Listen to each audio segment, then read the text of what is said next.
This Duck Confit Breakfast Hash has rich shredded duck, crispy golden brown potatoes, sauteed vegetables, and eggs, and it's all getting cooked in a cast iron skillet that you can take to the table for a beautiful brunch for your guests.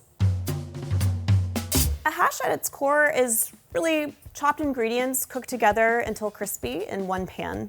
And to me, it usually has meat, potatoes, and some kind of vegetables. Duck confit is something that has a reputation of being really fussy, but I'm gonna make an easy and quicker version. This is inspired by Melissa Clark's recipe from New York Times. And all we need is salt, pepper, a bay leaf, and some dried thyme to get going. And these are just traditional seasonings for duck confit. Mix that up, and now I'm just gonna season the duck. Traditionally, you would cure your duck legs overnight, but this recipe actually has the right amount of seasonings where you don't need to wash it off afterwards. And you ideally do this overnight, but if you have to do it the same day, try to do it about an hour in advance. You can also buy duck confit if you just want to skip this step and not make your own duck confit. That's totally fine. But today we're going to make our own duck confit. Now this is going to go covered into the fridge overnight if you have the time.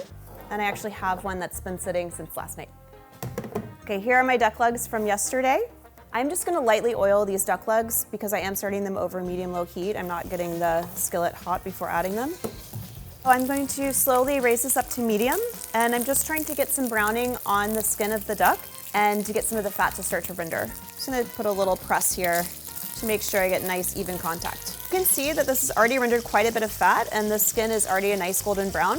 What we're going to do at this point is transfer it to a 325-degree oven to finish cooking until the meat is really kind of shredding and falling off the bone. I'm going to cover my cast iron skillet and transfer it to the oven. Okay, my duck was in the oven covered for about an hour and a half, 2 hours. Then I uncovered it and cooked it for 30 more minutes. The duck looks great. The skin is golden brown and crispy. So much fat has rendered in the pan. I'm going to let the duck cool down a little bit and then shred it. I'll probably chop up some of the skin too. And meanwhile, I'm going to cook the potatoes in the duck fat. I soaked the potatoes in water and then I rinsed them. And now I have gotten them very, very dry. We don't want to have any wet potatoes going into hot fat. And these are cubed russet potatoes. I cubed them about 1/3 of an inch, which I think is just a nice size, and they'll be pretty quick cooking. If you don't want to use russets, you can use Yukon Gold. That's just going to give you kind of a creamier texture. The russets are going to get really crispy. Put one in to see how hot our fat is. I think this is ready to go. If you don't have all this duck fat because you bought duck confit or you're using leftover shredded brisket or corned beef or something else, you can always fill your skillet with some oil. You could use olive oil since we're not heating it very high, or any other oil you want to use. I want a tender, fluffy inside and a crisp golden brown exterior. And that should take about 10 minutes. And once those are done, I'll pull them out and start on the next batch. Okay, I've got my second batch of potatoes in the skillet, and meanwhile, I'm going to start shredding the duck. So you can see the duck is really broken down. It's really easy to shred. It's falling off the bone. And I'm going to save some of the skin and chop that up and put it in the hash too. Potatoes are ready. Okay, always want to salt your potatoes. The next thing I'm going to do is pour out this fat. I'm just going to pour it using my little pour spout. You can strain this and save it and use it again for something else. And now I need about 2 tablespoons to go back into the skillet. I'm going to go back over medium heat. And I'm going to add some onions. This is 1 medium onion, a little salt and pepper. We're going to cook these for about 5 minutes. I'm not going to go all the way to caramelize, but just looking for a translucent, softened, and a light golden brown.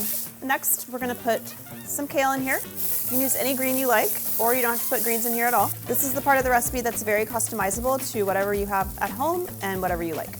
I'm just looking for this to get softened. Next up, we're going to add our duck and some bell pepper. And I did tear some of that crispy skin into little pieces. And now the potatoes are going to go back in. I really don't think it's a hash without potatoes. At this point, we just want to make sure everything is warmed through. And then I'm going to taste this and make sure I'm happy with the seasoning before I add the eggs. I'm just going to add a little bit more salt and pepper. There's our hash, and when we add eggs, it will become a breakfast hash. I'm gonna make 6 little wells for the eggs.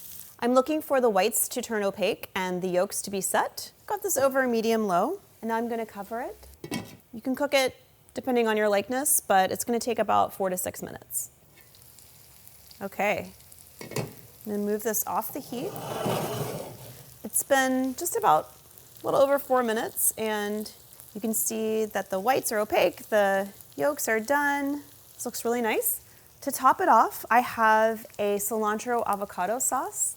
We call this breakfast Sammy sauce at my house, but it's got avocado, cilantro, lime, jalapeno, garlic, and I've also got some cilantro.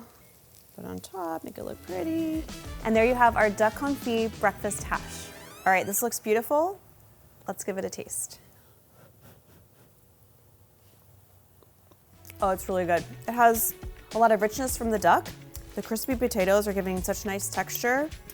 I love the sauce on top. It's giving it a little bit of heat, a little bit of acidity. This is a really nice dish. It tastes so good.